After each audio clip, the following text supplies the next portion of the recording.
Elwell? I am Rodney Elwell. Do you wish to see me? Pickett. I beg your pardon. Sarah Pickett.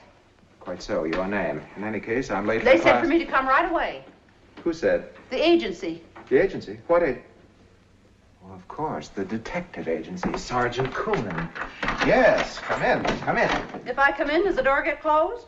Naturally. Then I don't come in. Why not? You know why not. You're grown up. My dear Mrs. Pickett. Miss Pickett. And don't butter me up. I have conducted my affairs behind closed doors for 20 years. Not with me. You overestimate both of us. Have it your way.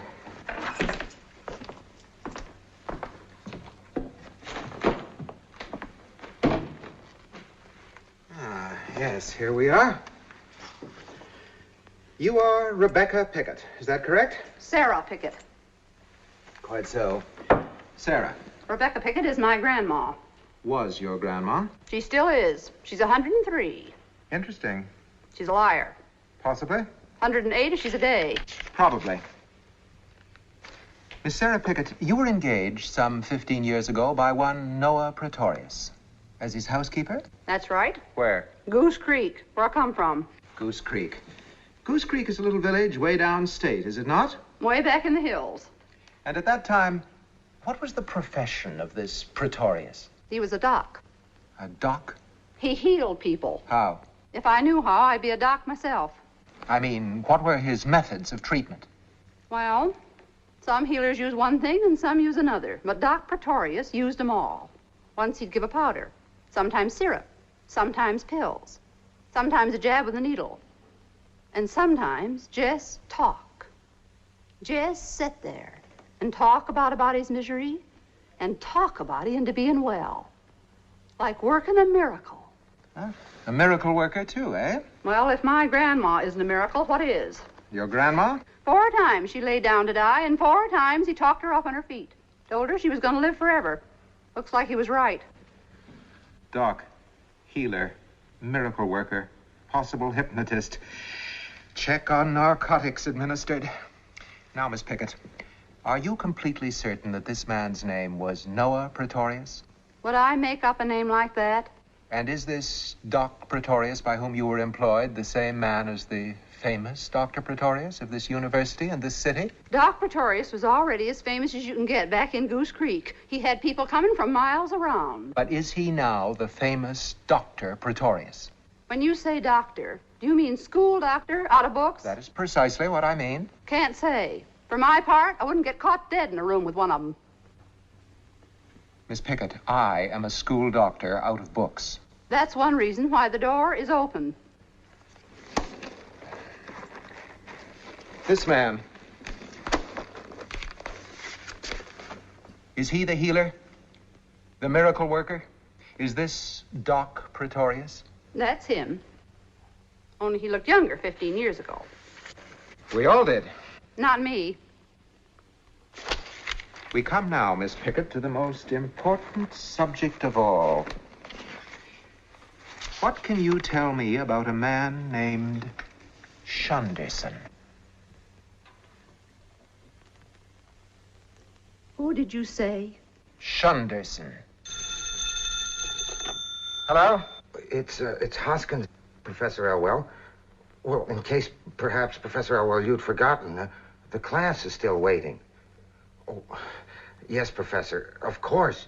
No, not at all. It's just that, well, Dr. Pretorius is also waiting to see you. Dr. Pretorius? To see me? Well, he'll have to wait, too.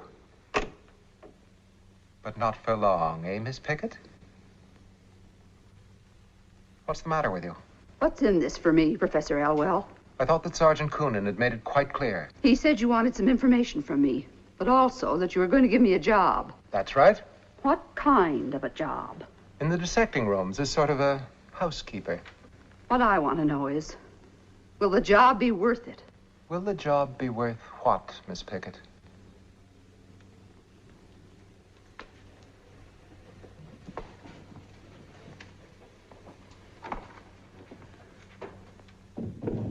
Shunderson.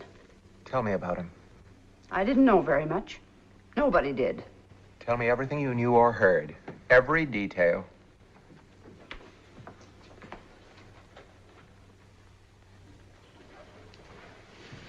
You're a professor, and it's hard to make you understand anything that ain't in a book.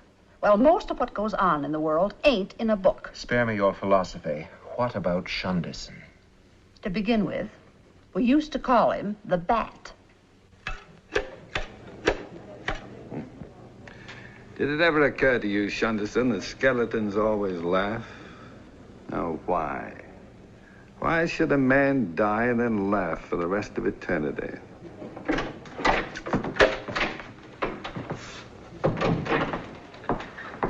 What news, Uriah? Oh, I've just spoken with Professor Elwell, Doctor. He regrets exceedingly that he is unavoidably detained. A meaningless phrase which could signify anything from oversleeping to being arrested for malpractice. I've never known the professor to be late before. He'd be the last to tolerate it than anyone else. Ah, it saddens me, Uriah. An unmistakable symptom of human weakness. Professor Elwell, of all men.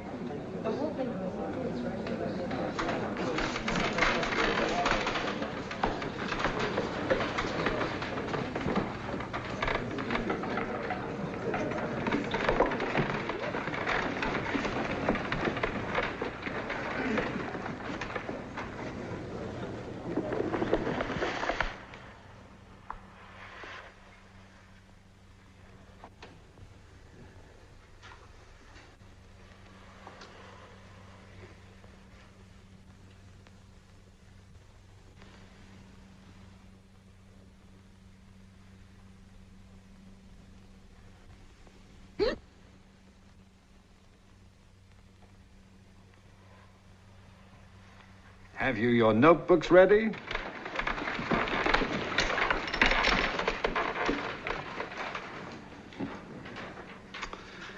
I would be quite unable to give the lecture you came to hear, and I'm not sure you should hear the lecture I'd like to give. We want to hear anything you've got to say, Dr. Pretorius. That's very flattering, thank you. We thank you. The cadaver and I. A cadaver in a classroom.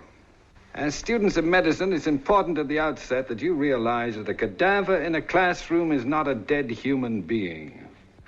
I don't understand that, Doctor. Anatomy is more or less the study of the human body. The human body is not necessarily the human being. Here lies a cadaver.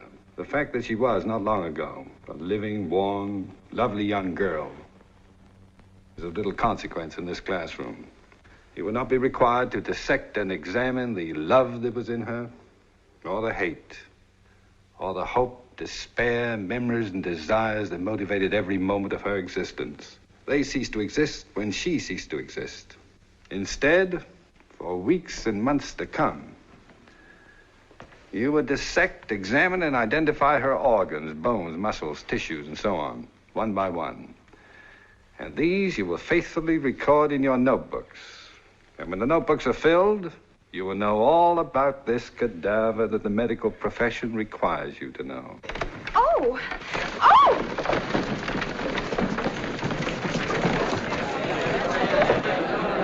Get back. Get back. Get back. Don't touch her. Quiet down. Quiet down. A trouble cup scotch would know better than to crowd like this. Back up. Have you any idea why you fainted? Have you ever fainted before? How do you feel? Silly. I think you better tell a doctor about this. There may be a reason. Can you get up now? Good. Perhaps you better go somewhere and relax. You go with her. And you know, if you insist upon studying anatomy, I suggest you do not sit on the aisle. Have a candy. Thank you.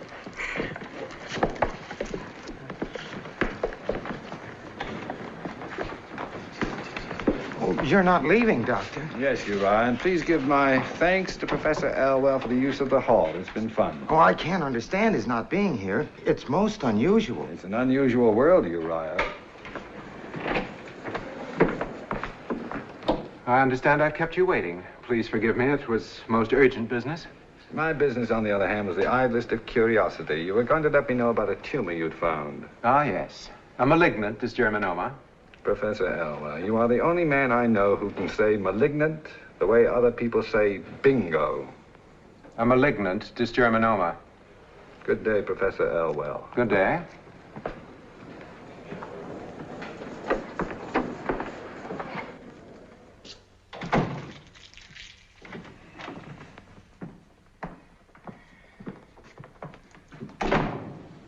coming back in?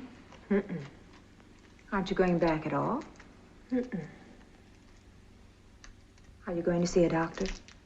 I guess so.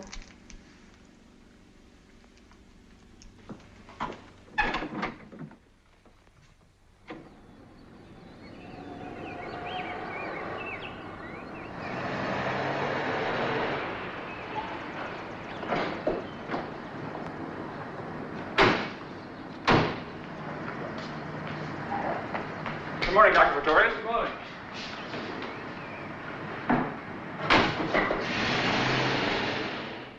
Run another test. How was she when you made this one? Depressed? Cried all through it. Well, when you run it again, call me. We'll have a laugh through the next one. See what happens with a different set of emotional factors. Well, if you like. Dr. Pretorius, a problem's come up about Mrs. Bixby. Mrs. Bixby, I thought she was doing so well. She's nearly ready to go home, but she wants to take her gallbladder with her and a bottle of alcohol. I think that's quite touching. Let her have it. Dr. Pretorius, you know we don't keep gallbladders lying about once they've been removed. Mrs. Pegler, it's highly unlikely that Mrs. Bixby would recognize her own, so why don't you just give her any old gallbladder and make her happy? Doctor, unless all of the patients are served breakfast at the same time, I cannot operate the kitchen with our present personnel. Then hire more people to work in the kitchen. But it is common practice in Miss hospitals. Fillmore, in my clinic, no patient shall be wakened from a health-giving sleep and forced to eat breakfast at a time which pleases the culinary union. But in the interest of good economy. Bad therapy is never good economy. If you must economize, do it in the doctor's dining room. And I will not have all the patients bathed at the stroke of a gong for the convenience of the nurses. One of the reasons for my founding this clinic is a firm conviction that patients are sick people, not inmates. Of course, Dr. Pretorius.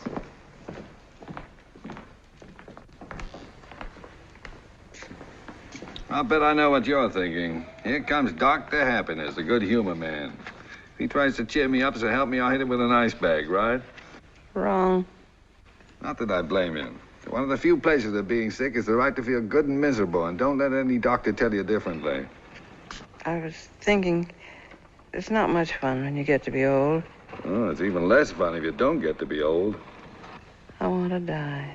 You'd like that, wouldn't you? Just lie around in a coffin all day with nothing to do. How was last night?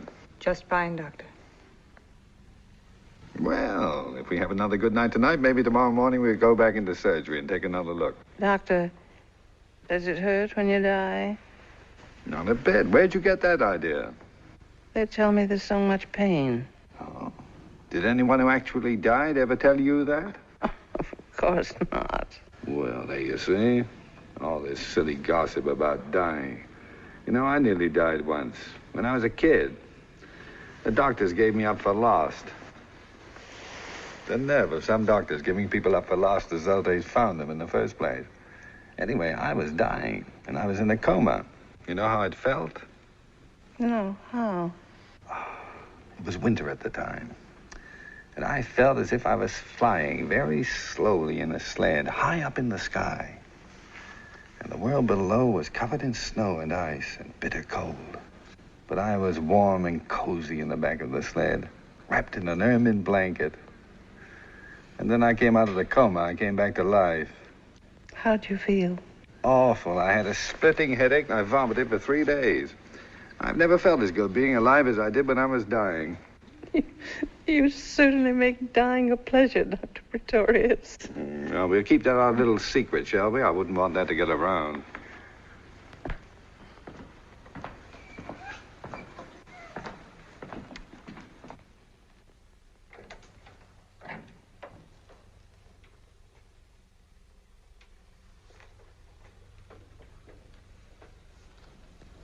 Doctor, are you feeling all right? Just my usual twilight sadness. Did it ever strike you that days die pretty much the way people do? Fighting for every last minute of light before they give up to the dark. You think about the strangest things, Doctor. It's my unbalanced diet. Who's waiting? Just one patient left, Mrs. Higgins. She was in earlier today. You had Dr. Beecham run a test and told her to come back. Here's the laboratory report. Thank you. Well, the day will die on a happy note at any rate. Have Mrs. Higgins come in. Mrs. Higgins?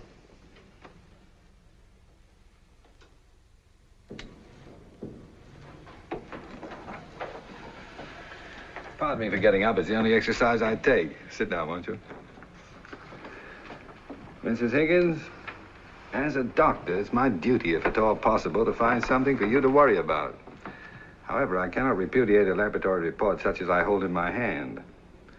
Mrs. Higgins, you have nothing to worry about.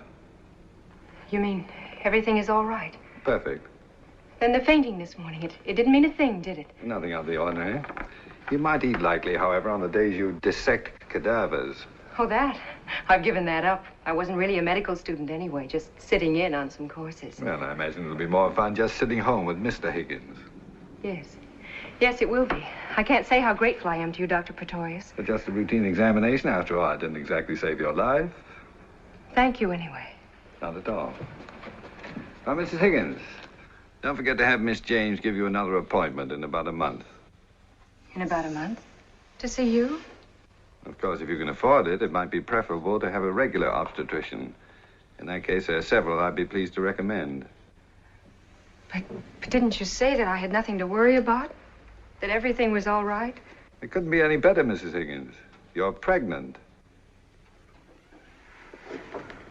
Are you sure? I mean, couldn't there be some mistake? There's always a possibility of error. However, with a result as positive as this, that possibility is remote. After all, it wasn't a very thorough test. I mean, it only took a couple of hours. I thought in order to be sure you had to wait weeks. Not anymore. Nowadays, we find out about everything a lot more quickly than we used to. About life, and even about death. Now, they used to use a little pink rabbit for the pregnancy test. But now they use a frog. Not nearly as cute, but it's a lot faster. Only 2 hours and just as certain. The name of the frog, by the way, is Rhinopipians. Sounds like a movie star, doesn't it? You're not married. What about the baby's father? It has no father. If that were true, it'd be the first time in the annals of biology. I have no husband. But when he knows about the baby. He'll never know. I got a telegram the other day. The other day. Seems as if he left just the other day. Seems as if we met just the other day. It's all such a crazy, mixed-up nightmare. He was in the reserve, the medical corps. That's why I took the courses when he came back and we were married. I wanted to know something about his work. When did he leave? 6 weeks ago. Or was it 5? How right you are, Doctor. How quick we've become with life and death. And had you known him long? No, not even that. Not even long enough to be sure. Either of us. You're not permitted enough time these days to be sure of anything. And then when he had to go, and we had to say goodbye, I was suddenly afraid. I wanted to prove to myself and to him that I wasn't afraid. The frightening things we do sometimes when we're afraid to be afraid. Sit down, why don't you?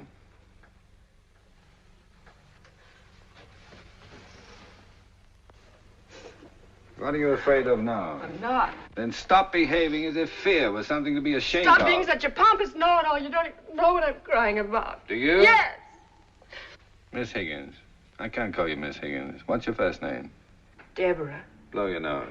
There's tissue in the top drawer. No, here. Well, I can't speak with as much assurance as I usually do because you just called me a pompous know-it-all. I'm sorry. Don't be. I do get pompous. But I'm really not a know-it-all. As a matter of fact, right now I'm confused. By what? Well, it seems to me that if you were crying because of the father of your baby, the time for you to cry would have been when you thought you weren't pregnant. Not now that you know you are. Isn't that so? So, he isn't the reason. No, he isn't. And were you crying because you're afraid for yourself? Afraid of what people will say? No. You sure? Society has a strict set of rules about that sort of thing. The bylaws of our social corporation.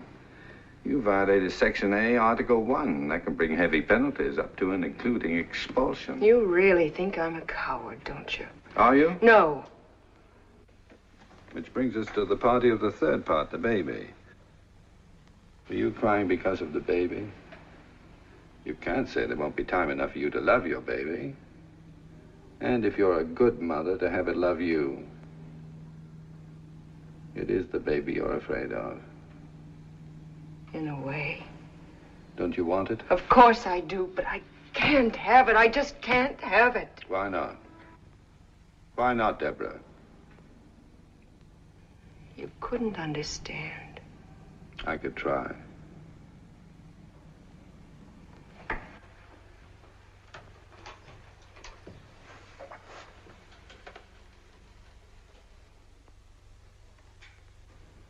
Because of my father.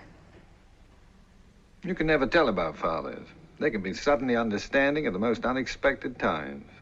He's the most understanding and most gentle man in the world. Well, then? I'm all he's got. If he knew about this, it would kill him. Oh. Well, if you're all he's got, then the baby will give him just that much more. He couldn't live if he knew. Deborah, no man could be as gentle and understanding as you say and still so deeply prejudiced. It's got nothing to do with prejudice. Then what has it to do with? Perhaps, this is only a suggestion, but perhaps if I were to tell him. No. It's possible I could put it to him in such a way No, that... please. It's very kind of you, but you mustn't even consider it. Dr. Pretorius, believe me, if you did see my father, you couldn't tell him about me. Even you wouldn't know how. And if you did, you wouldn't have the heart. Thanks just the same. What are you going to do? I don't know. You had a pretty good idea, didn't you, even before you came to see me, that you were having a baby? I wasn't sure. Tell me, of all the doctors you could have gone to, why did you pick me? There wasn't anyone else I could. Well, when you talked to us this morning, I felt suddenly that you could help me somehow. How? You seem to care so much more about people than just any doctor would, and so... So you came to me for help, and all I did was talk to you some more. There is nothing I wanted from you, Dr. Pretorius, that would have affected your conscience in any way. Not even the tiniest hope that, perhaps for your father's peace of mind? I wouldn't want to buy my father's peace of mind at the cost of yours.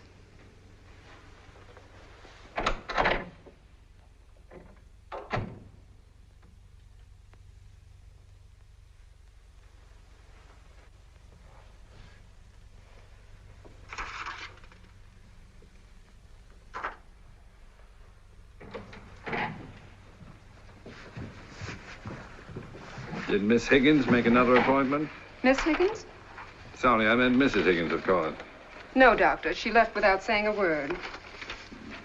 Sometimes, Shunderson, it seems to me that half the women who come in here want babies they can't have, and that the other half... She's old enough to know what she's doing, and to take what's coming to her. I never want to hear you say anything as idiotic and heartless as that again. But, Doctor, For one thing, you're a nurse, and for another, you're a woman. I'm ashamed of both of you.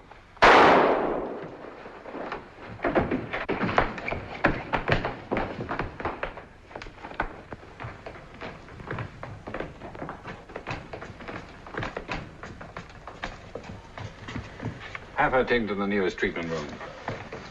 You prepare her yourself. Left side, flesh wound. Doesn't look too bad. Get Billings for intravenous anesthesia. Yes, Doctor.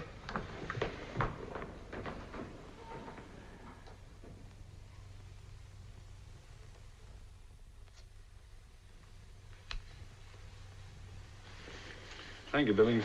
Yes, Doctor. Shall I have her taken to the ward, Doctor? Yes, and get some blankets, please.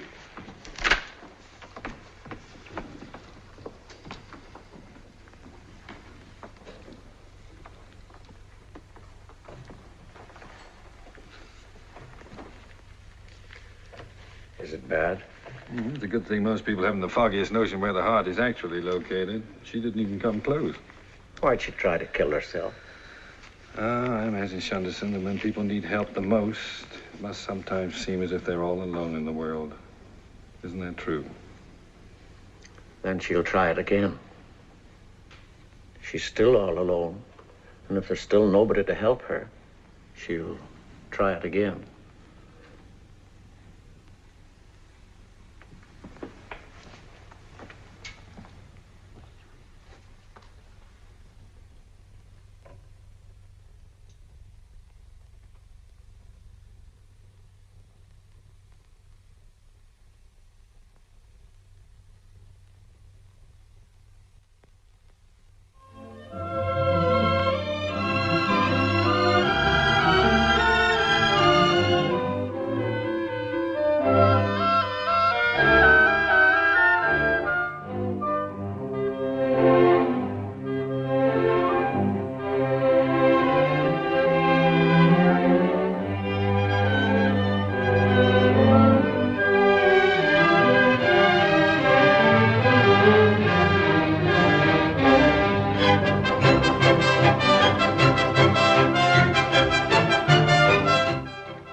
So into the mixed chorus. How are they coming along? Just fine, Dr. Pretorius. They're ready to start with you any time now. Good. The sooner the better. Set the first full rehearsal for next week. Well, tonight, for the first time, your attack was not pre-medical.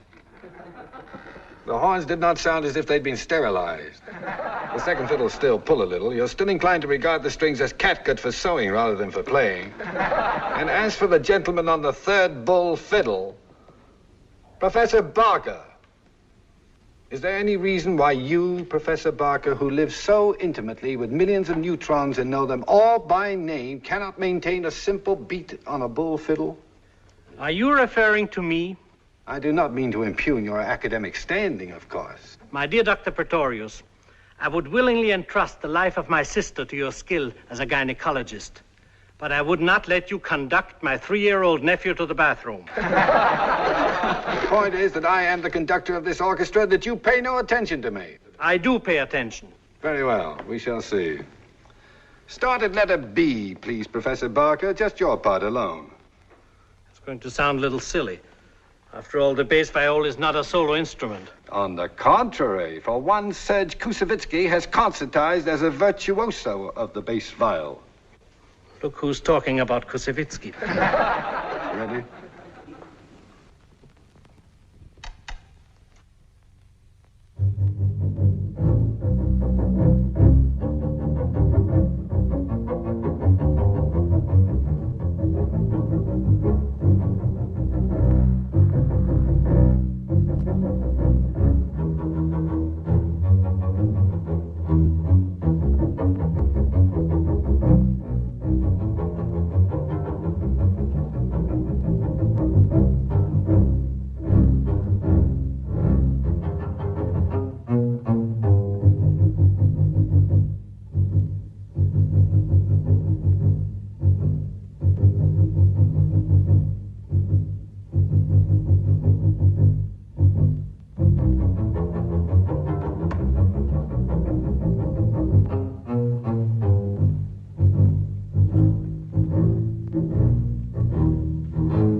Tell me, Professor, do the neutrons bombard the electrons, or do the electrons do it to the neutrons?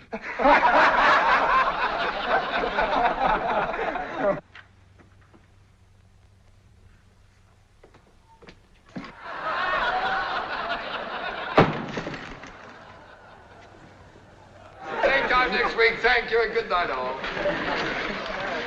Oh, man. I'm glad with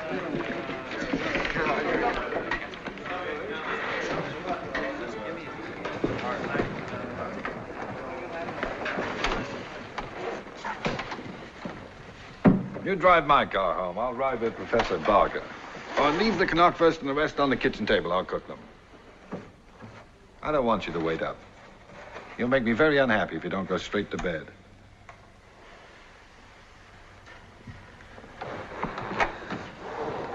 He gets up before I do and won't go to bed till I'm asleep. I keep forgetting he can't stand these long hours anymore. Noah, there's something I want to talk to you about. Here and now? Well, it's fresh on my mind. Just for a minute. Sit down.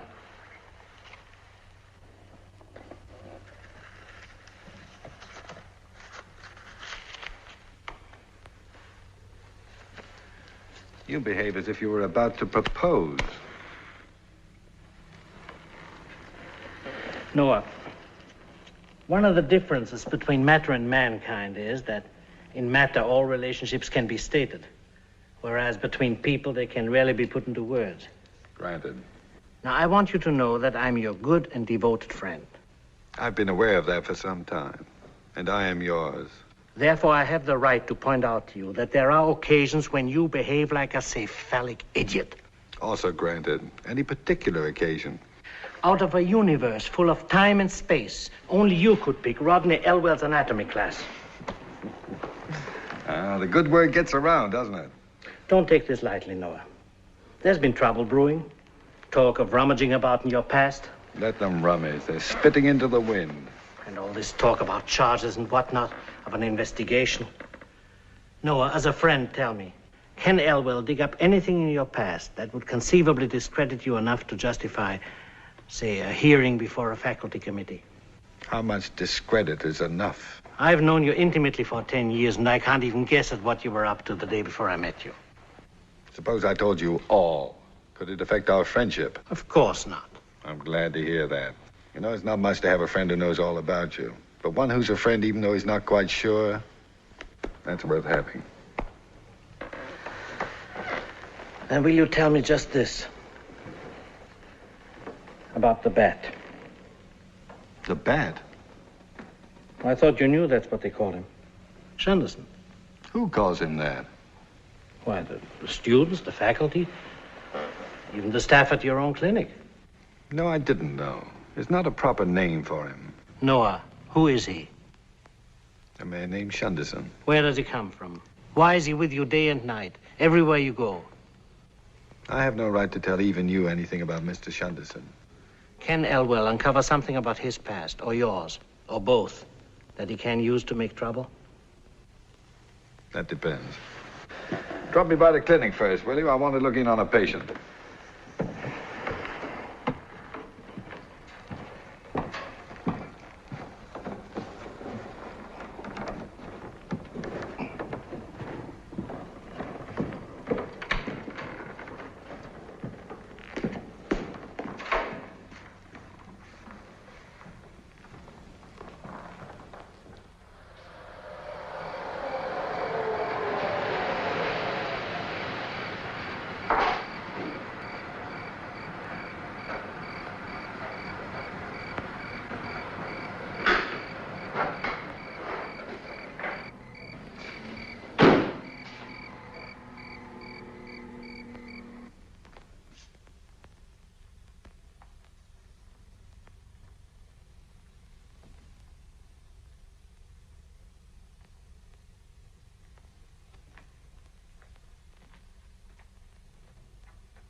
Don't turn the light on, please.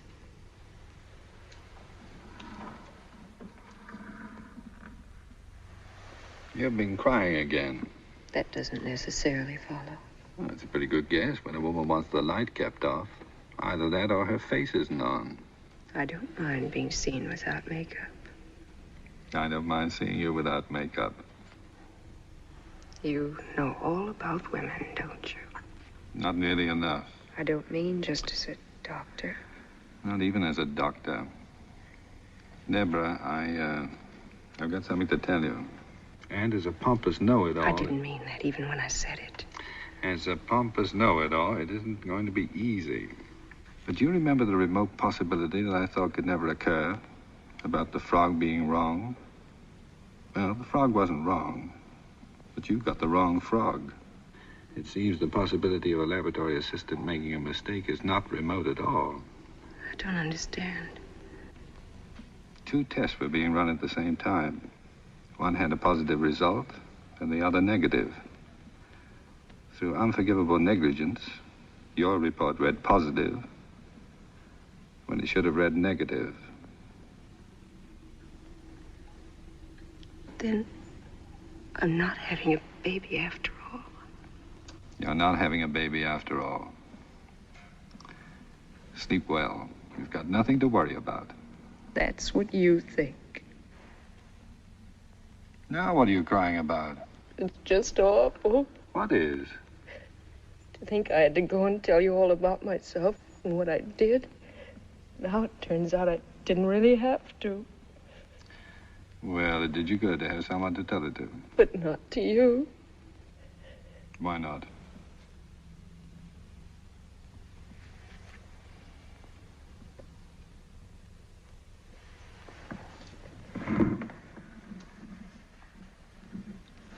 I'll see you in the morning, Deborah. Dr. Pretorius, Hmm? are all your patients women? Almost. Guess they all fall in love with you. Not all of them. Just most. Not even most. Good night.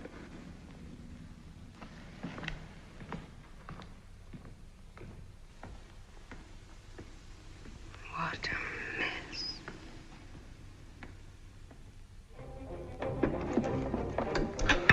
Why do you have to stop by the clinic? Anything interesting? A physician respects the confidence of his patients and does not discuss them with anyone. How true, how true. Was it the young girl who tried to shoot herself? Mm-hmm. Why? Because of an unpremeditated baby. Her condition pretty bad? Better than yours on the whole, just a superficial flesh wound. Then why drive all the way up to the clinic to see her? I wanted to tell her she was not pregnant. Lost the baby, huh? Was it shock or when she fell? She's as pregnant now as she ever was. And why in the name of good sense tell her that she isn't? Pregnancy, my dear boy, is not a state of the mind. Here, get me some of McAllister. 2 reasons.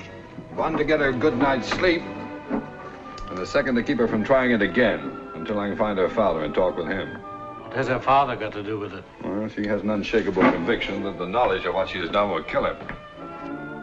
You intend to talk him into clicking his heels with joy over the situation? I intend to convince him either to be compassionate about it or to convince her that her father will survive her disgrace and that her chief responsibility is to the baby. Noah. Yeah? Has it ever occurred to you, aside from certain medical considerations, that most of this is none of your business? Thanks. No? What is my business? To diagnose the physical ailments of human beings and to cure them. Wrong. My business is to make sick people well. There's a vast difference between curing an ailment and making a sick person well. We won't go into that. I'm too tired. Besides, doctors bore me. Just one little question. What have you great men of science done with atomic energy to make people well? Hmm? That's wonderful sauerkraut. It tastes like sauerkraut used to taste. There's a German woman who makes it in a barrel. I'll send you some. More beer? Yes, please. Sauerkraut belongs in a barrel, not a can. Our American mania for sterile packages has removed the flavor from most of our foods. Butter is no longer sold out of wooden tubs, and a whole generation thinks butter tastes like paper. There was never a perfume like an old-time grocery store. Now they smell like drugstores. They don't even smell like drugstores anymore. You country doctors live romantic lives. Just think, it might be quintuplets. This time in the morning is usually heartburn or loneliness. Hello? Dr. Pretorius? Dr. Pretorius, one of our patients is missing. Miss Higgins. That's it, Deborah Higgins. It must have been in the last hour, Doctor. Miss Myers said Miss Higgins was sleeping when she made her rounds about an hour ago. We've searched the grounds. Doctor, I just can't imagine how she got out. I can tell you exactly how she got out. By walking down the corridor and out the front door, just as I did a couple of hours ago. No, don't notify the police. I'll take care of it in the morning. Keep looking, of course. And let me know if you find her. Good night.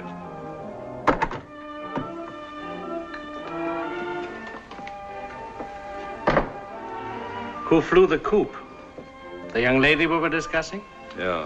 Why would she run away? I don't know. But I've got to find her. I should think so. It seems you've got some important information about her that she hasn't got.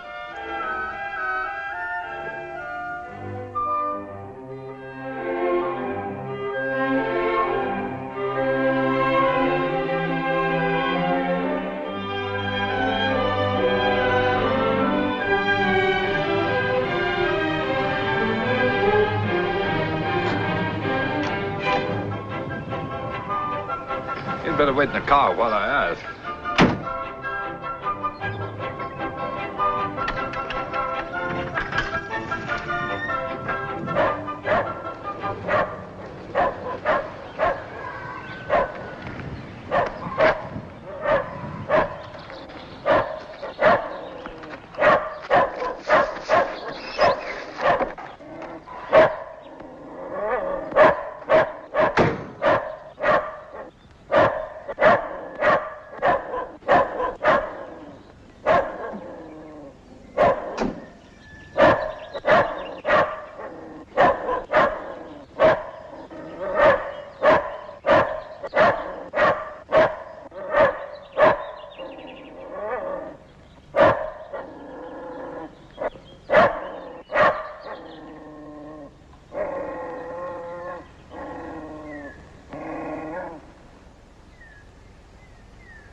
I wondered what Beelzebub was barking at. Beelzebub. Beasts like that are usually called pals. I call him Beelzebub because he's an evil dog. Well, I am delighted to meet someone courageous enough not to love all dogs. My name is Pretorius. Dr. Pretorius, this is a pleasure. I'm Arthur Higgins. I'm delighted Beelzebub didn't frighten you away, but I am surprised he gave up so easily. Mr. Shunderson has a way with dogs. Mr. Shunderson? How do you do? Won't you come sit down? Thank you. You're far from a stranger to me, Dr. Pretorius. I've heard so much about you from my daughter, Deborah. Have you? How fortunate you were such good friends when she had that ridiculous little accident. Yes, it was ridiculous, wasn't it? I still do not understand how a woman can accidentally burn a deep welt in her side with a curling iron. Well, it's not uncommon for women, female students in particular, to curl their hair, eat, read, and telephone all at the same time. The results are often disastrous. Yes, I imagine it could have been worse. Much worse. I happen to be devoted to porch sitting. If you'd rather go inside. Oh, this is very pleasant. And I see that you're properly protected against too much fresh air. Don't you believe in the benefits of fresh air? I do not. Nor do I believe that eating fish develops the brain, or that oysters will increase virility. Well, you must tell that to Deborah. She's forever driving me out of the house. You're an unusual man of science, Dr. Pretorius. You're an unusual farmer, Mr. Higgins. But I'm not a farmer. This isn't my farm. It belongs to my brother. I see. Then you're just visiting here. You might say I'm staying here. We need help. Beelzebub crawled in under the ice house and he won't come out. Beelzebub belongs under the ice house. Deborah, we have guests. Yes, I see. Hello, Doctor. Hello, Mr. Shunderson. I was wondering about that nasty little burn you got from the curling iron. It's fine. It's been almost a week, and since we happen to be driving out this way... Happen to be out this way, hours from your clinic in the university? Dr. Pretorius has far-flung interests. Then I'm sure both he and Mr. Shunderson will be interested in joining us for Sunday dinner. No, really, we couldn't impose upon you. Dr. Pretorius must have more important matters. Nonsense. We can't let them drive miles to get here and send them away unfed. We'd love to have you. We'll be happy to stay.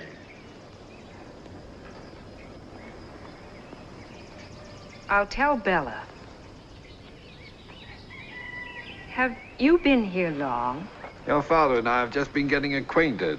Dr. Pretorius has a way of knowing people very well, very quickly. He's entitled to as much time as he wants. After all, you've told me so much about him. Father, I'm not at all sure that it's good for you to be out of doors. There is nothing healthier than fresh air. You said something about telling Bella? I haven't the slightest intention of leaving here. Bella! It seems also that Deborah has told me a great deal about you, Mr. Higgins. There wasn't much to know, was there? The number of accomplishments in my life, Doctor, is one. Deborah. Quite an accomplishment. If you don't mind, I'd rather not be discussed this intimately on the front porch. On the front porch, you're in a test tube. It is obvious that you're going to be discussed. So why do you insist upon remaining where you're not wanted? Well, why should you want to discuss me? There's nothing to discuss, is there? Deborah, Dr. Pretorius has not driven this great distance to see Beelzebub or to inquire whether you're being more careful with your curling iron. It's quite apparent that he's come to talk with me. Now, go and tell Bella there will be 2 extra for dinner. Somebody yelled for me? Yes, Bella. These 2 gentlemen are staying for dinner. Mr. John know about it? There's plenty of food. Mr. John better know about it. I'll tell him. He's doing his books now, and he don't like to be disturbed. I'll tell him when he's finished, Bella. Well, I'll put 2 plates on anyway. You left the peas half done. I'll be right in. I would like to help. Oh, Mr. Shunderson. Really, it isn't necessary. Don't let him. It's a good idea. He'll be of great help.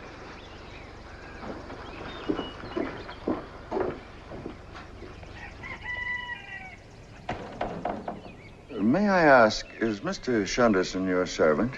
He's my friend, but he likes to help. I see.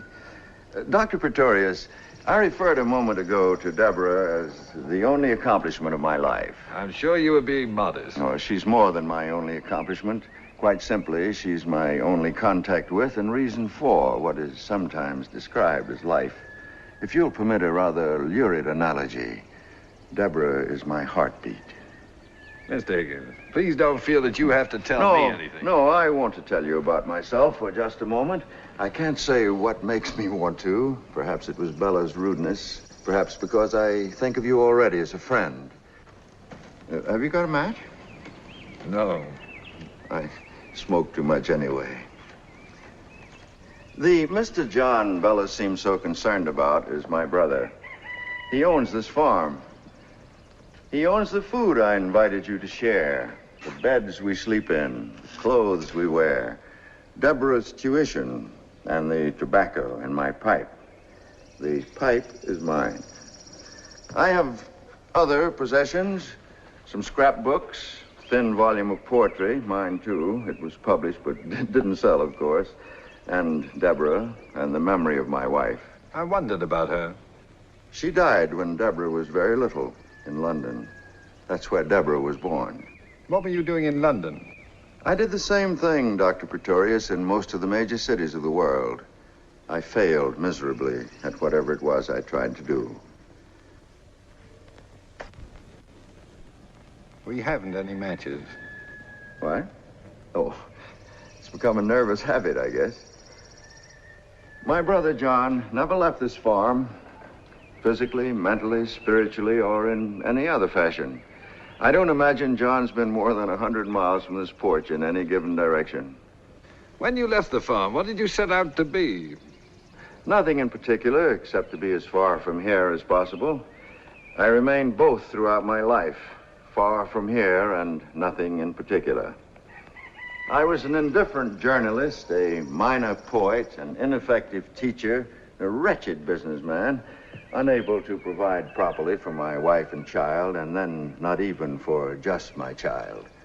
When my heart gave way, it seemed to me that my functions had achieved a unanimous failure. And so I applied to my brother for permission to return here with Deborah as a complete dependent, which I am in every sense of the word, including being listed as such in his income tax report. And now, if you'll excuse me, I'll ask John about dinner. Perhaps it would be better if you didn't. Please, I'd consider it a favor. Would you like to come inside? No, I'll stay out here for another minute.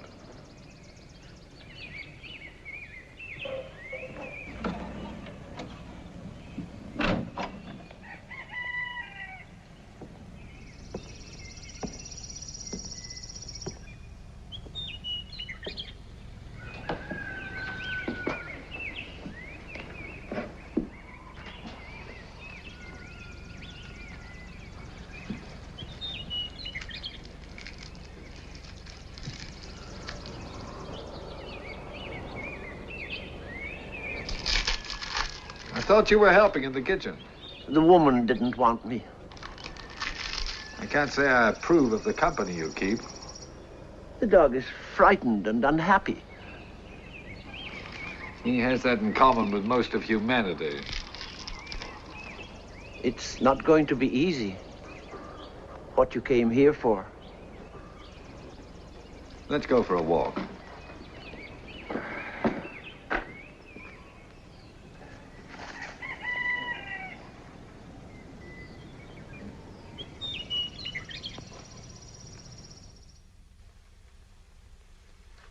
Sunday ain't Sunday without chicken. Two things I guess I did every Sunday of my life. Go to church and eat chicken. Don't you ever eat chicken on a weekday? Only on Sundays. But if you like chicken so much, why don't you eat it more often? Because I only eat it on Sundays. Uncle John lives according to a very strict schedule. Two things I live by, the good book and the calendar. I got a day's work to do every day in the year. I take care of my work, and the good book takes care of me. Then you do the same thing every day of every year, is that it? Just like the cows and horses and vegetables. That's right. That's what the good Lord and old Mother Nature put us here for, to do the job they set out for us. Oh. Well, I can't speak for the good Lord, of course, but I know a little about old Mother Nature. If old Mother Nature had her way, there wouldn't be a human being alive. How do you mean that? I mean, among other things, that old Mother Nature tries to destroy us periodically by means of pestilence, disease, and disaster. That's why the human race has been at war with old Mother Nature ever since it became the human race. What do you mean, became the human race? Is that what you teach? No, and I'm not really a teacher. That merely happens to be my opinion.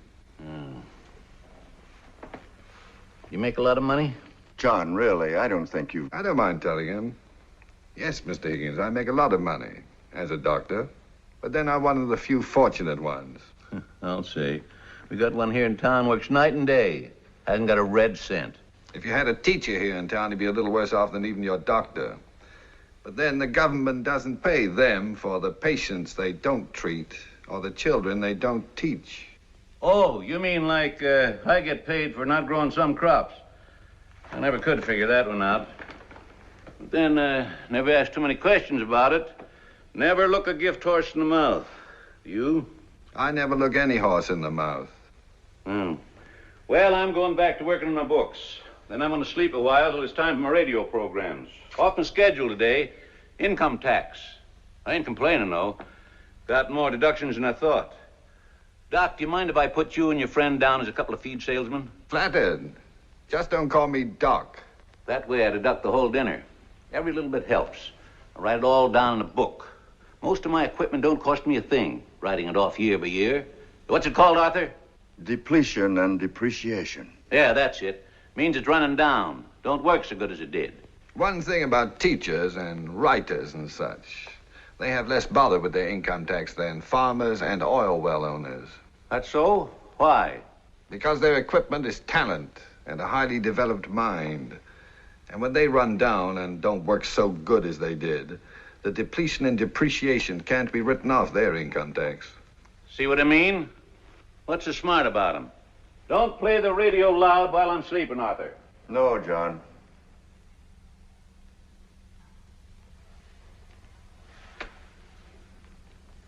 Deborah, why don't you show Dr. Pretorius the farm? I'm sure he'd be interested.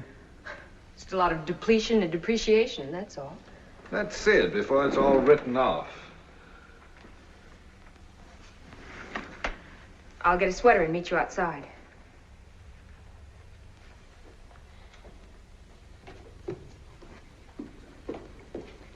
How old were you when you learned to walk? I did pretty well by the time I was 4. When did you leave the farm? I was 16. It couldn't have taken you 12 years to make up your mind. You enjoy music, Mr. Shenderson? More than anything.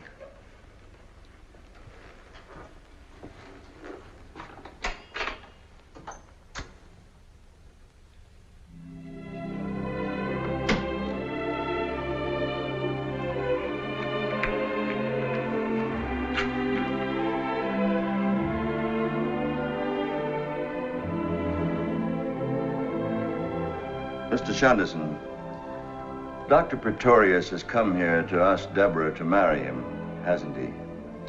I wouldn't be surprised.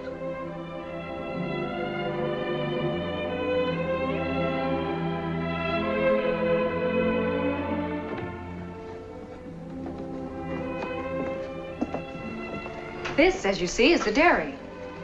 The cows are out in the pasture. Doing the job the good Lord gave them.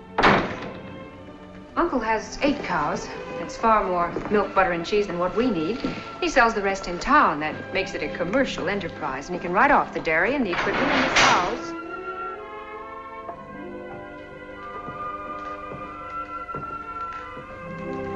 I think I like the dairy best of all. It's certainly spotless, isn't it? The Board of Health is very strict about that. Where'd you hide Bella when they come around? Under the ice house? Down here. This room is for the separator and things. I'd stay out of there if I were you. You might get caught in a room with a dead end.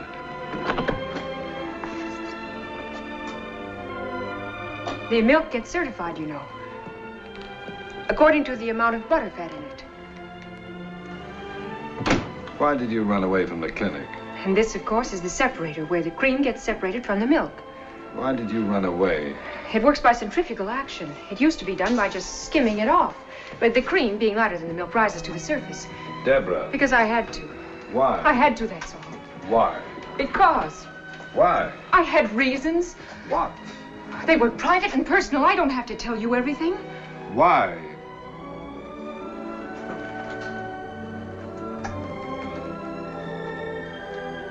I'm in love with you. What makes you think so? I can't give you symptoms. It's love, not measles. Am I being pompous again? Well, there are some things you can't be scientific about. Even so, why should that make you want to run away in the middle of the night in your bathrobe and slippers? I didn't want to see you the next morning. I wanted to see you. Not if I knew about you what you knew about me, you wouldn't want to. Possibly, I don't know. A person just doesn't fall in love that fast. Or that often. I just couldn't lie there anymore and think about it. I couldn't stand it. Don't you see, if I do love you, then how could I have been in love with him? And if I didn't love him, then why? And anyway, even if I did, why did I have to go and tell you about it? You crying again?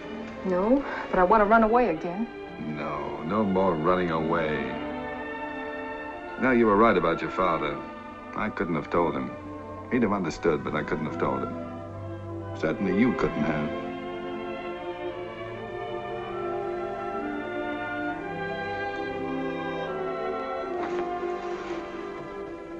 Now you tell me something. Why did you come here? What do you mean?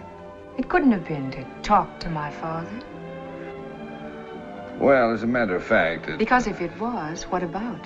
There wasn't anything to tell him, really, was there? Well, no, not really. It was A just superficial flesh wound like mine. You weren't worried about my condition, were you? Of course not. Going to all the trouble of finding me, searching the registrar's records and whatnot. Why did you come all the way out here? I don't know, really. I think you do know. What's your first name? I can't go on calling you Dr. Pretorius. Noah. Why did you come after me, Noah? You know, what you said before about cream being lighter than milk, that wasn't quite accurate. Noah's a cute name. My real name is Ludwig. You see, cream is the oily part of the milk. It's not actually a separate product. I prefer Noah. In homogenizing milk, for instance, the particles of fat become emulsified. I do not want to appear unladylike about this, but I'd feel silly acting coy. So that the cream becomes part of the general body of the milk. With you, of all men. You couldn't have come out here because you wanted to talk to my father. And you couldn't have come out because you were worried about my health. And there comes a time when a patient asks a doctor questions. Why did you come all this way just to see me, Noah? I did have a reason, you know. I know. No, you don't.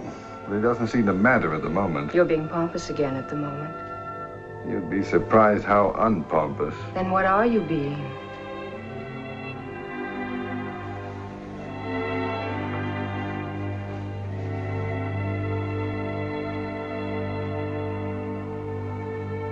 Well, things do have a way of happening, don't they? Old Mother Nature.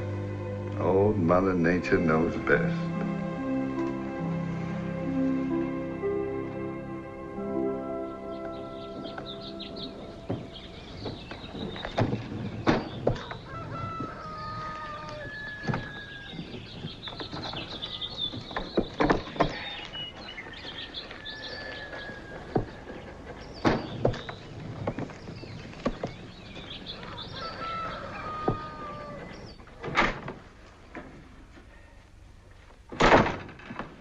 What's Uncle John up to? He's got the radio on full blast. Something about rustlers. It seems somebody rustled 15,000 television sets.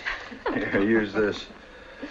Dropping my things out of the window. You'd think I was escaping from a girls' reformatory. There is no reason why we can't just walk out the front door. It's more fun this way. When are you going to break the news to the gentleman farmer? John, during his favorite quiz program, I intend to let him have it as a personal jackpot. He'll be mad. I hope so. I am scared. Deborah, I thought I was going to have to die without seeing you safely out of here and without telling him off. Remember your promise to come and live with us. Of course he will. Much against everybody's better judgment, including my own, I intend to live very happily with you. I'm still scared. There's nothing that John can do to either of us. Oh, she's not scared of John. She's scared of me. Pompous know-it-all.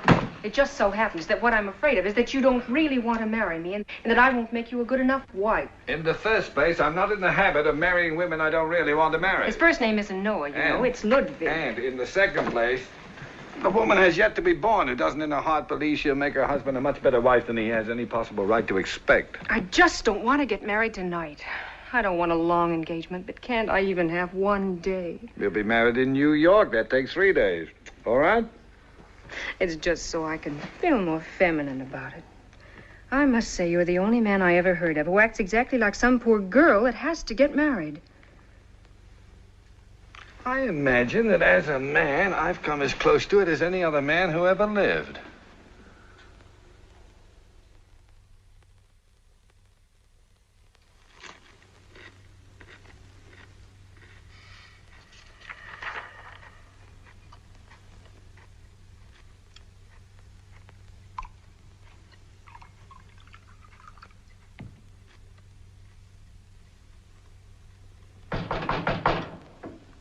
Come in. I got it, Professor. Sergeant Coonan. I got your man.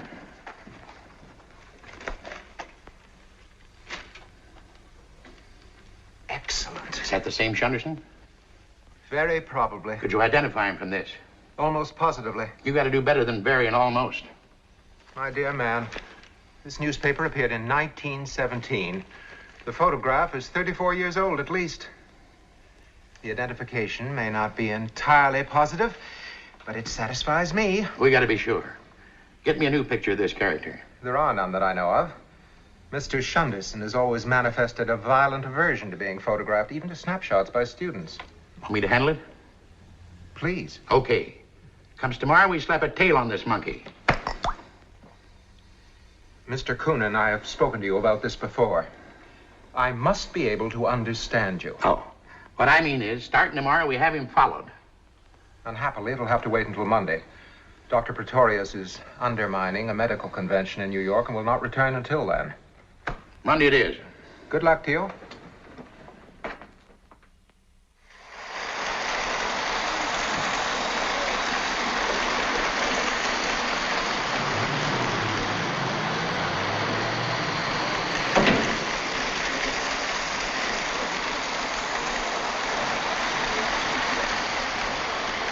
May I be of service to you, madam? Yes, you may. I want to buy an electric train outfit. Very fancy and very elaborate. It's for a birthday. Oh, I'm sure we can find something nice.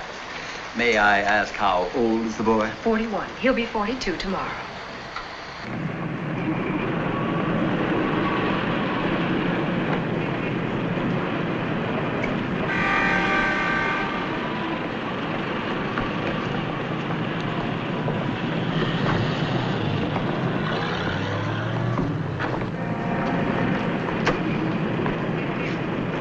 Shunderson.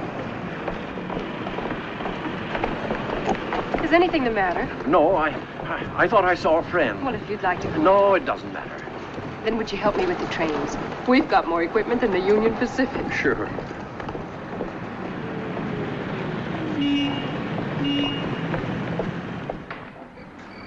Good night, Dr. Victoria. Good night. Good night, Doctor. Good night.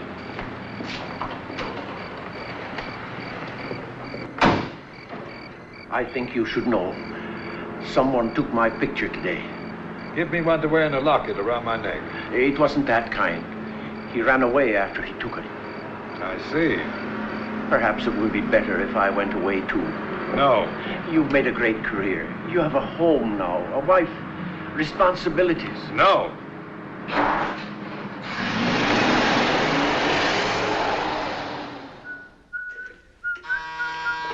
Want me to answer, Mrs. Pretorius? Oh, don't bother, Anna. Mr. Shunderson's somewhere out front. He'll get it.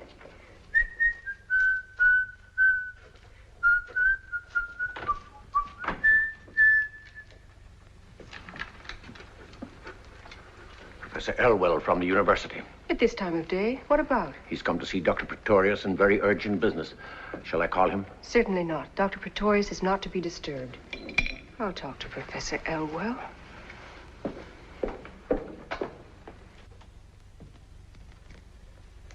Good evening, Professor Elwell.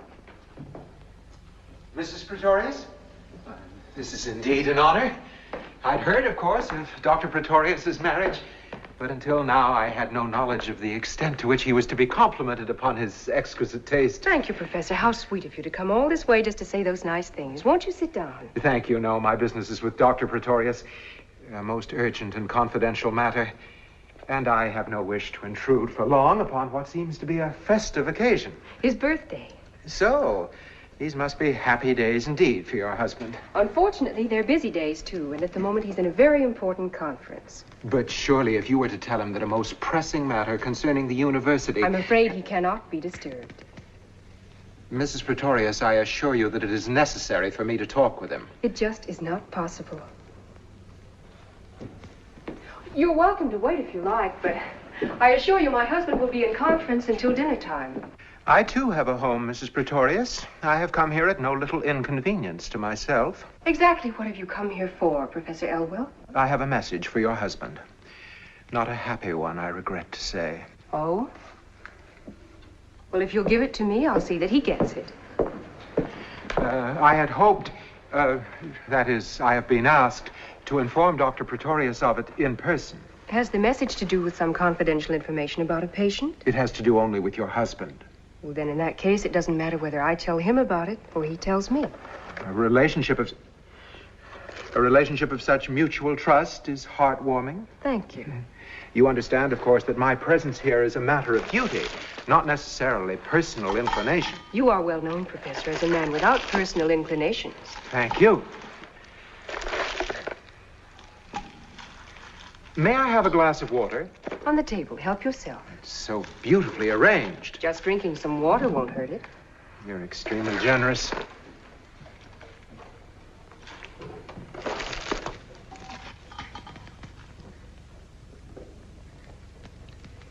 Mrs. Pretorius, there have been for some time now persistent, but obviously unreliable rumors about your husband.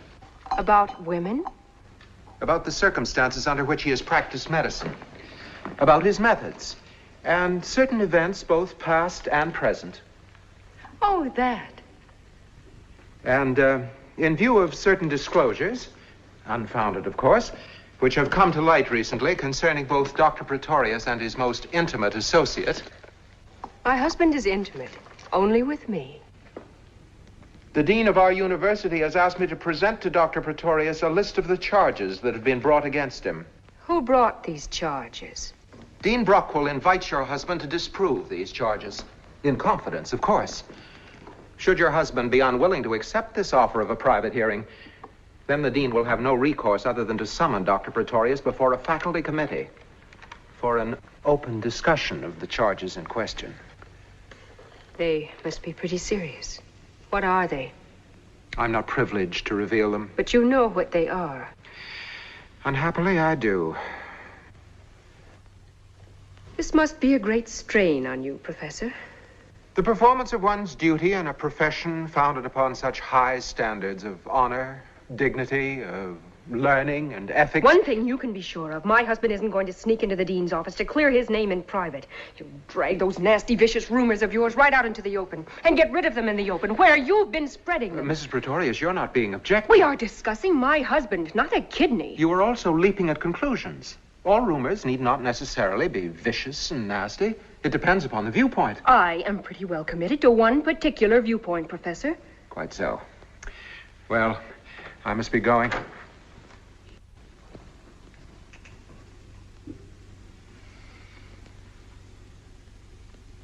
I admire your courage and faith. Most women would be perhaps apprehensive. Most women are not married to my husband. True. Whatever he did for good and sufficient reason, even if it turns out he murdered somebody.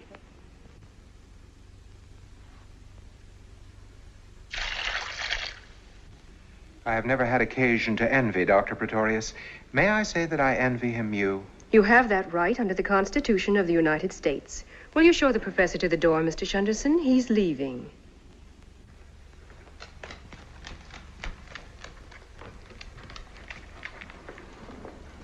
Thank you for your hospitality. Drop in any time.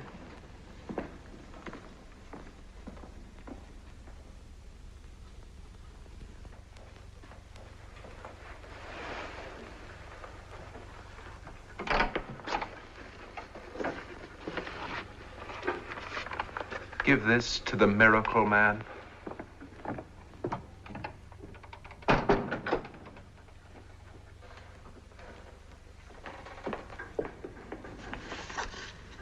I'll take it to him.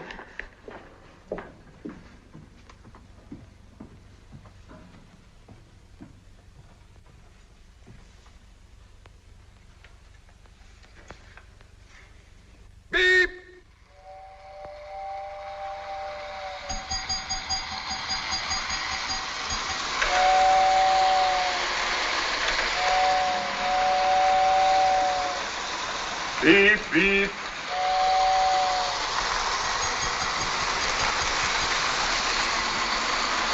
Beep, beep, beep.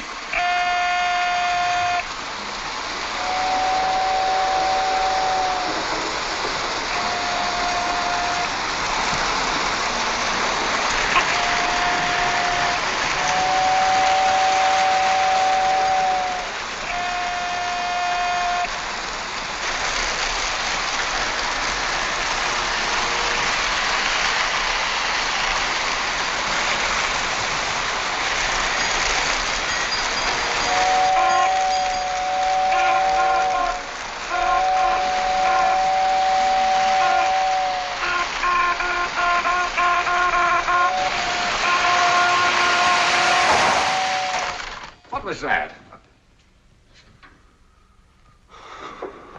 Darling. Professor Lionel Barker. What happened? What happened? Did your train leave on beep beep or beep beep beep? Beep, beep, beep. Your signal was beep beep. Arthur's signal was beep, beep. Mine was beep, beep, beep. We'll soon find out about that. It was beep, beep, beep. And... What a bloody mess.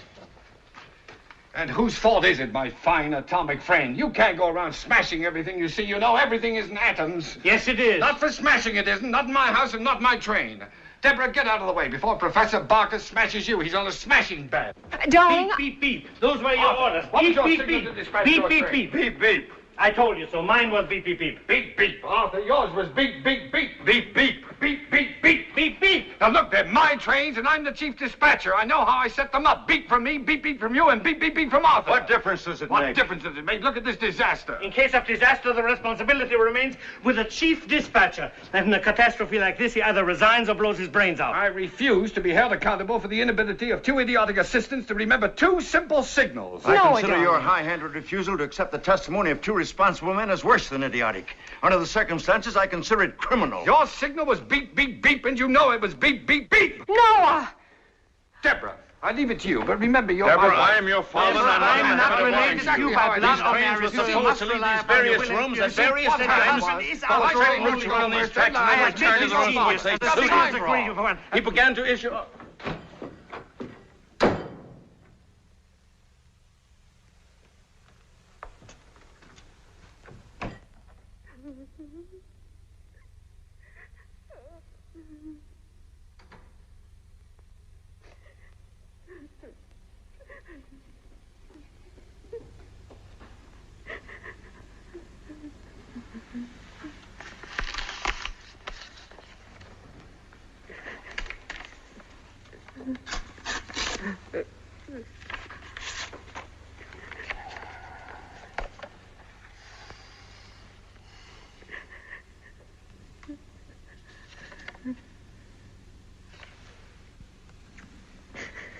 Is this what you're crying about? Then what? It's just that I love you so much. And I went and put all those candles on that cake when you're really only 9 years old. According to this document, I am not the picture of childish innocence you imagine me to be. Do you want to read it? No. Do you want me to tell you about it? Not if you think you shouldn't. Not if you think you shouldn't. Is a phrase used exclusively by women who assume a man's guilt without having the guts to come out and say so. Nothing could be less important to me than this whole business of rumors and charges against you. That's my girl. Just a minute. Oh, just from the type of men who attack you, anybody'd know you were innocent. Anybody but half an eye. You haven't done anything you shouldn't have you, Noah? Many times. But not as a doctor. Don't let it worry you. I won't. Noah, does it seem to you that I cry a lot? Truthfully, darling, there's never been anything like it since the little Dutch boy took his finger out of the dike. He never took it out. That's what killed him. Pompous know-it-all. I never used to cry at all, you know. Oh, if I bump my head, something like that. But now the least little thing that happens, I start to bawl.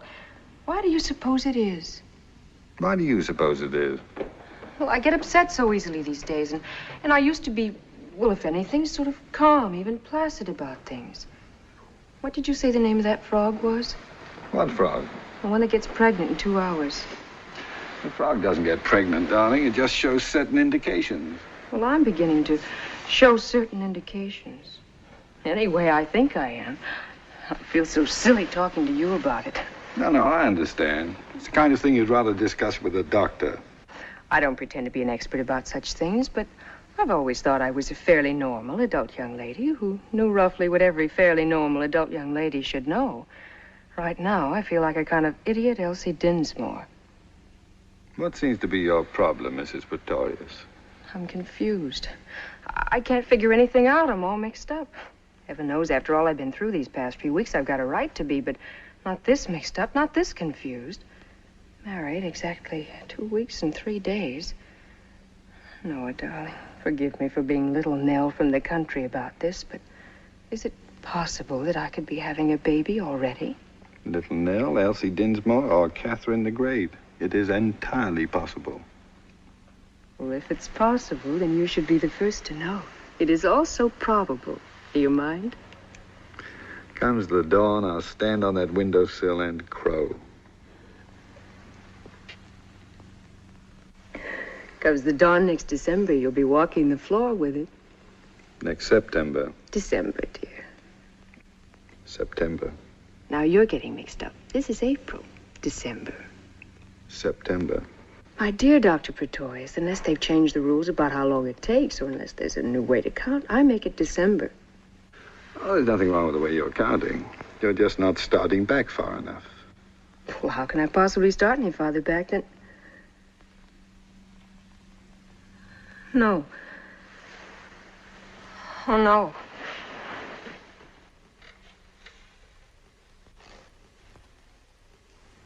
You're quite a noble character, aren't you? I've never thought of myself as one particularly. No, really. I mean, I've heard of doctors that were self-sacrificing and unselfish, but apparently there's no limit to yours. Deborah, you couldn't be more wrong. Were you that afraid I'd kill myself? How afraid is that afraid? Afraid enough to marry me, to keep me from it? Is it conceivable to you that I would? It seems obvious, doesn't it? You mean that as a doctor, I was faced by a situation which I could only meet by marrying you? That I did it as a remedy? Deborah, as you know, I believe in using any form of therapy that will make people well. But it would be highly impractical to make marrying my patients a standard form of treatment. Why did you marry me? Because I was in love with you. Is that why you came to the farm? To ask me to marry you? No. Not consciously, at any rate. Let's not mess with the unconscious right now. We've got enough conscious trouble to worry about. You fell in love all of a sudden, didn't you? All of a sudden. I'm still falling. Let me know when you hit bottom. Anytime within the next 30 or 40 years. You came to the farm because you knew I was pregnant. And then you met my father and my uncle. And you understood why I tried to kill myself. But by that time, you were all mixed up in it because you told me that silly lie about the wrong frog. And I was so obviously in love with you. It was all over me like a tattoo. And so, with no possible way out for anybody, all of a sudden you fell in love with me, and that solved everything. And everybody lived happily ever after. For 2 weeks and 3 days, that is. Until I found out that my baby isn't going to be yours. Funny. This calls for tears, and I haven't got any. I take it all back about my being normal and adult and lady. What makes you think it isn't going to be my baby? Because it isn't. Because its father is someone you never even knew. Someone I can't even remember as well as I should. All of which, however true, has nothing to do with our baby. His interest in this world will begin as it does with all babies, when suddenly, through no fault of his own, he is rudely deprived of a warm, secure, and well-fed existence, which he has every reason to believe will go on forever, and finds himself upside down in the air, being smacked on the backside. Are you going to love him? Of course I am. So am I, and we'll keep him warm, and we'll feed him and make him feel secure again. And give him brothers to play with. All boys, eh? Now, it's time you stopped thinking about yourself and started thinking about my baby. No. If you really suddenly fell in love with me. No if. Why? I couldn't say why. Haven't you ever wondered? Falling as fast as I am, I don't have time. A man as exact as you with a reason for everything. And I'll find it. Any time in the next 30 or 40 years, I'll start wondering. I won't be doing much else, it looks like, except wondering. About you and me, about you and the baby, me and my fine character. Are you feeling sorry for yourself? I'm feeling sorry for you. Don't be. I love you. Be that. Forgive me. Shut up. Love me.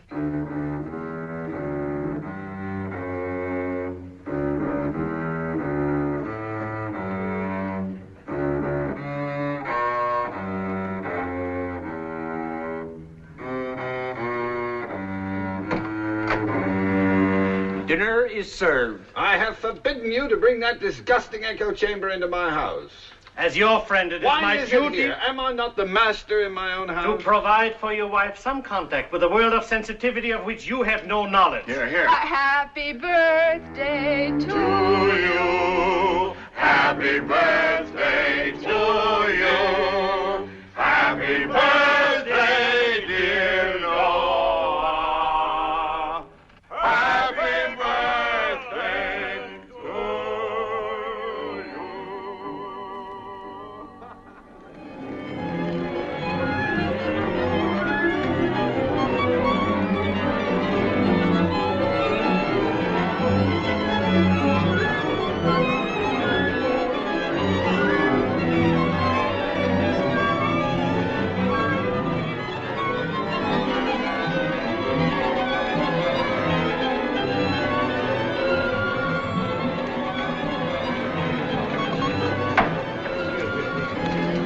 Excuse me.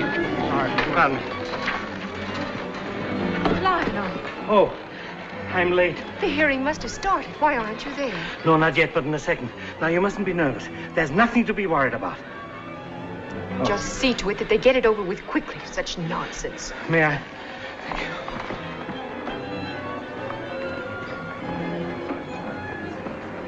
How dare they hold their silly investigation the same night as the concert? It's unforgivable. It may be worse. From what I hear, Professor Elwell and his gang insisted upon it. They consider it unlikely that Noah will conduct if the hearing goes against him. The reasons for it could then hardly be kept confidential. The hearing will not go against him. And besides, Noah would conduct on his way to be hanged.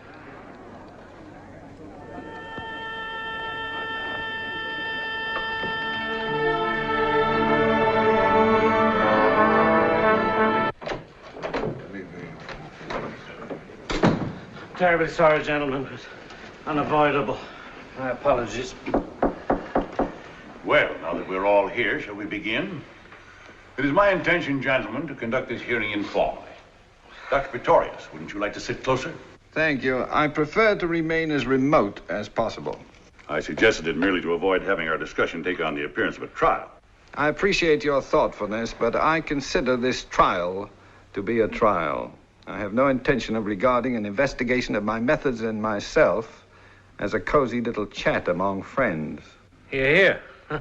Professor Barker, I will have to insist that no one speak without being recognized by the chair. I am by nature a man who interrupts. However, I shall try. Thank you.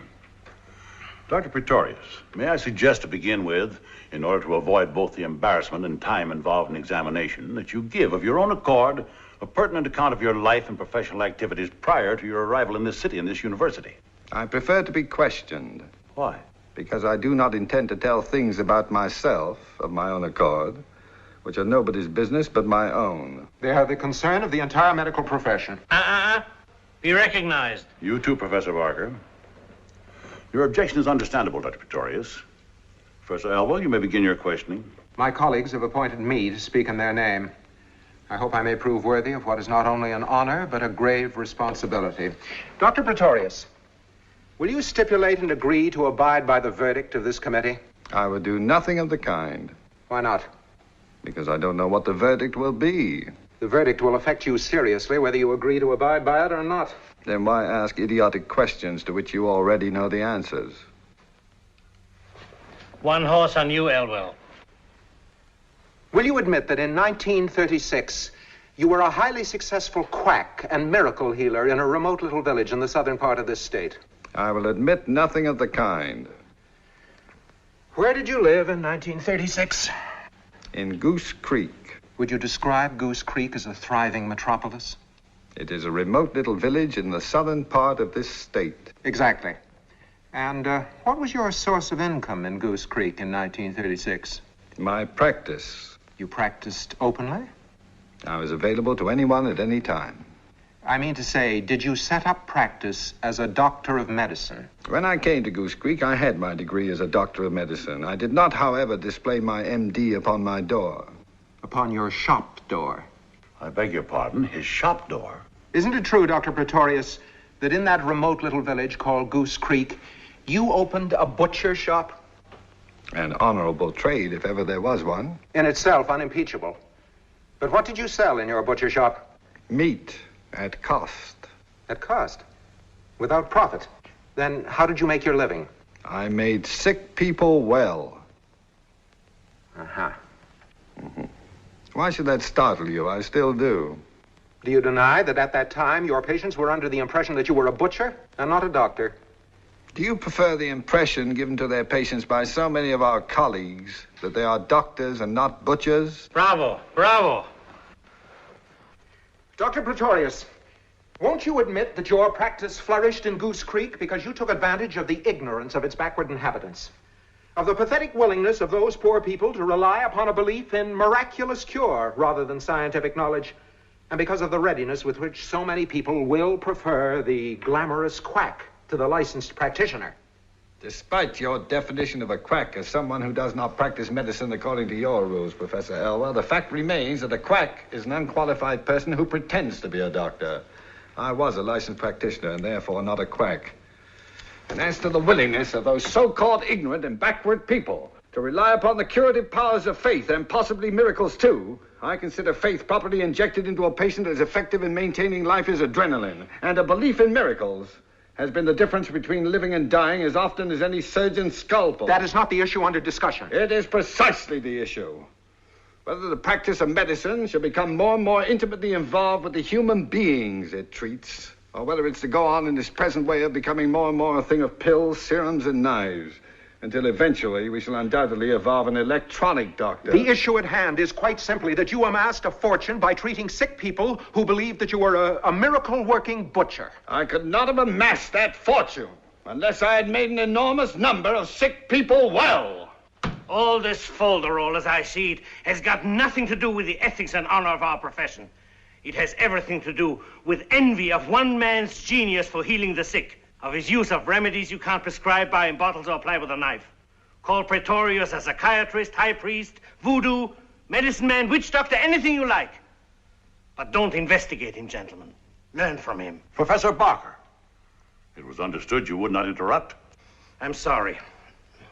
You can strike my remarks from the record. I'm sure you all agree with me anyway, so why don't we call this whole silly thing off and start the concert?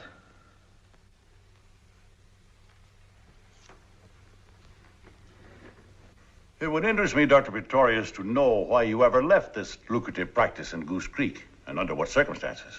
I'd always intended to leave when I'd acquired enough money to start a clinic of my own. As it turned out, I left a little sooner than I'd planned. You see, I'd fired my housekeeper. She was falsifying my grocery bills and splitting the money with the grocer. Unfortunately, she had previously discovered my medical diploma in a bottom drawer of my desk. In revenge for being fired, she let it be known around Goose Creek that I was not a butcher at all, but a licensed MD. I was confronted by a crowd of angry townspeople and forced to admit the truth. I narrowly escaped being run out of town on a rail. Any more questions, Professor Elwell? A great many more, thank you.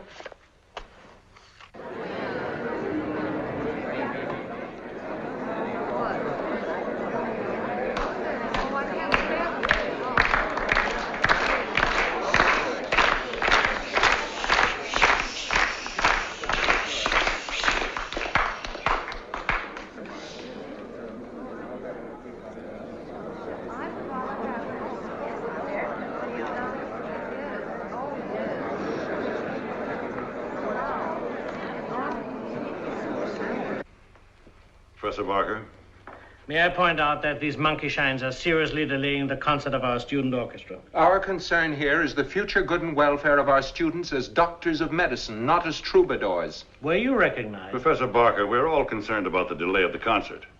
The fact that this hearing conflicts with it is a most unfortunate coincidence. You don't believe that any more than I do. Continue, Professor Elwell.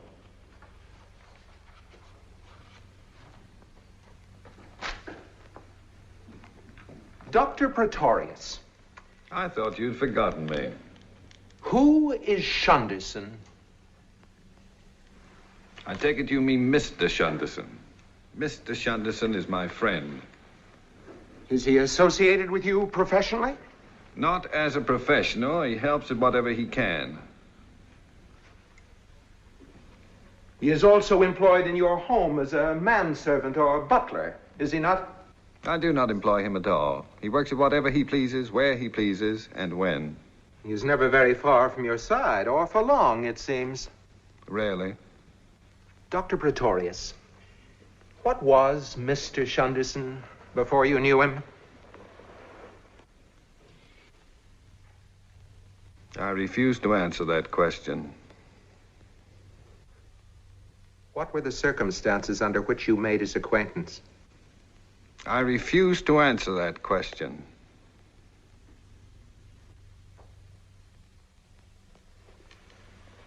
You have always evidenced a remarkable tolerance for this strange and mysterious man.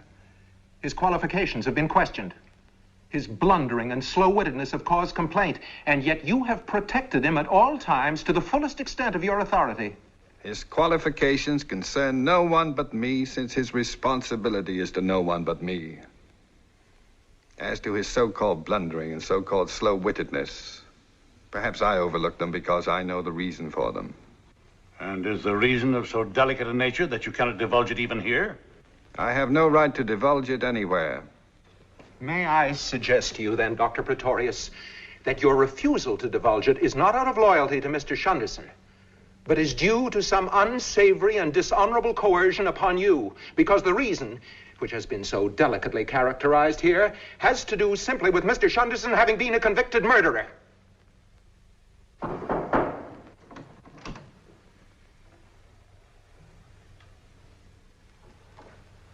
What are you doing here?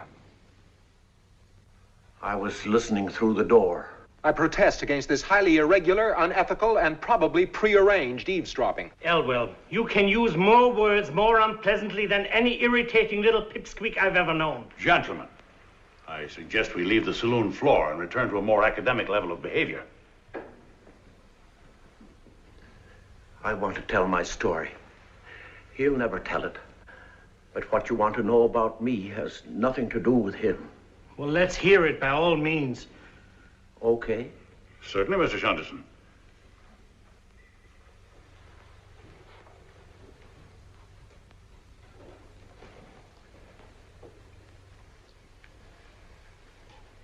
Okay.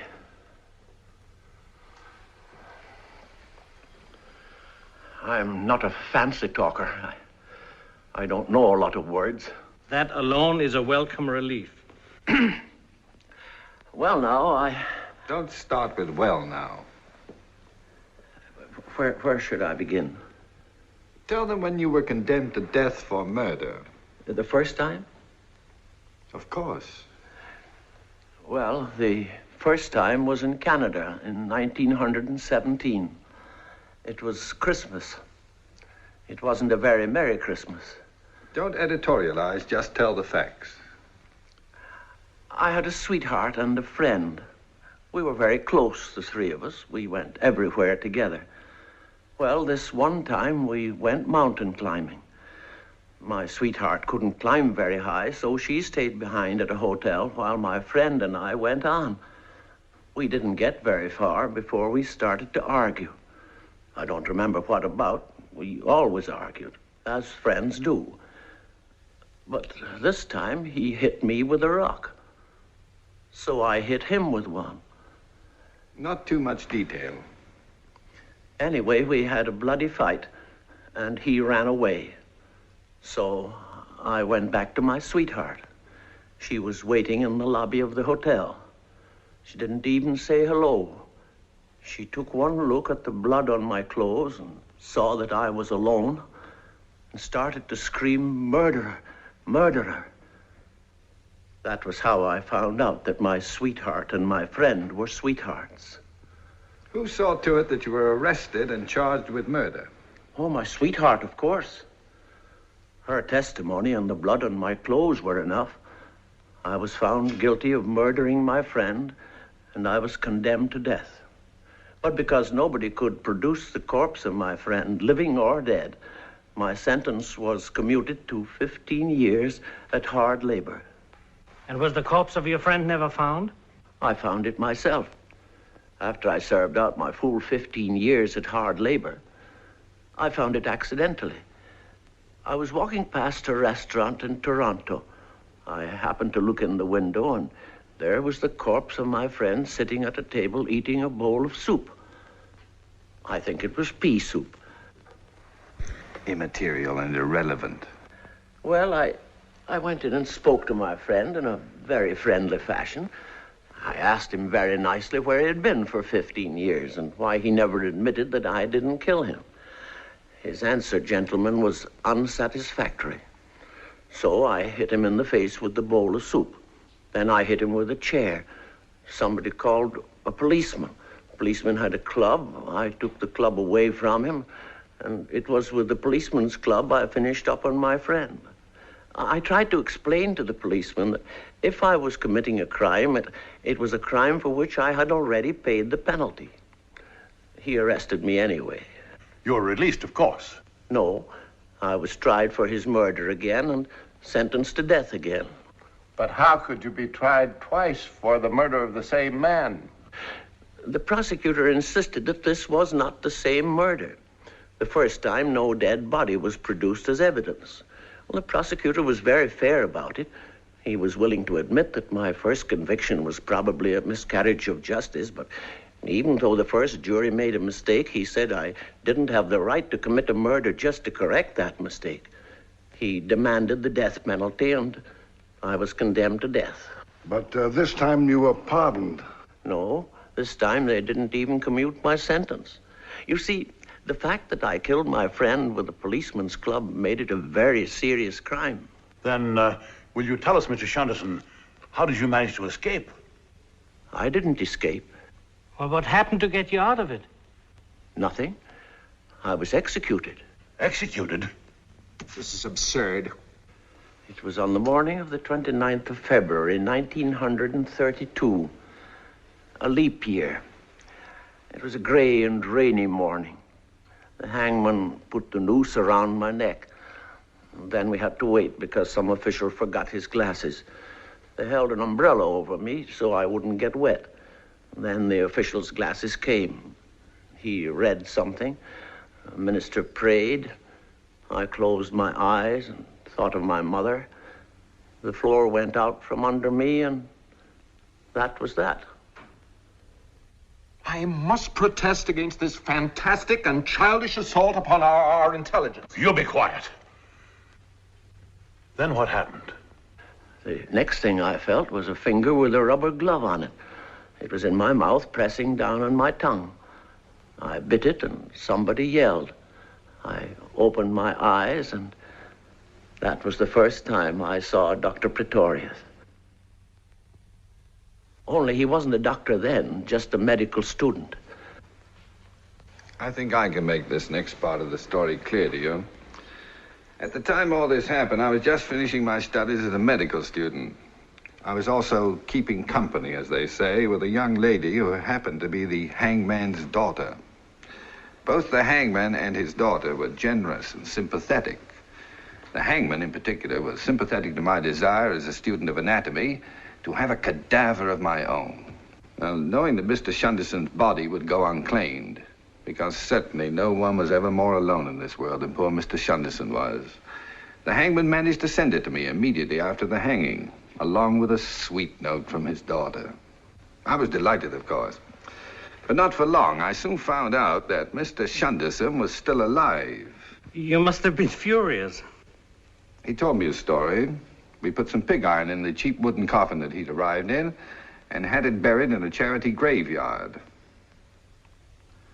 From that day on, he has never left me. And I think it is understandable that from time to time he may seem a little confused and perhaps even a little dull-witted.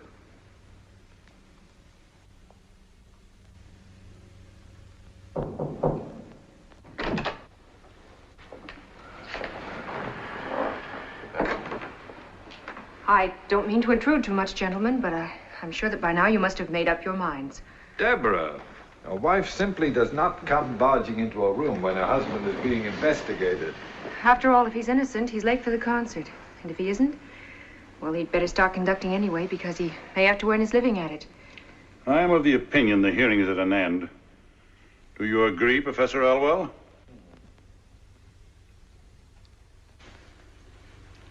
The trouble with you is, Elwell, you've never had a cadaver of your own, much less one that bit your finger. And as for this incredible evening, gentlemen, the sooner we can forget it, the better for all concerned. And I think we've held up the concert far too long.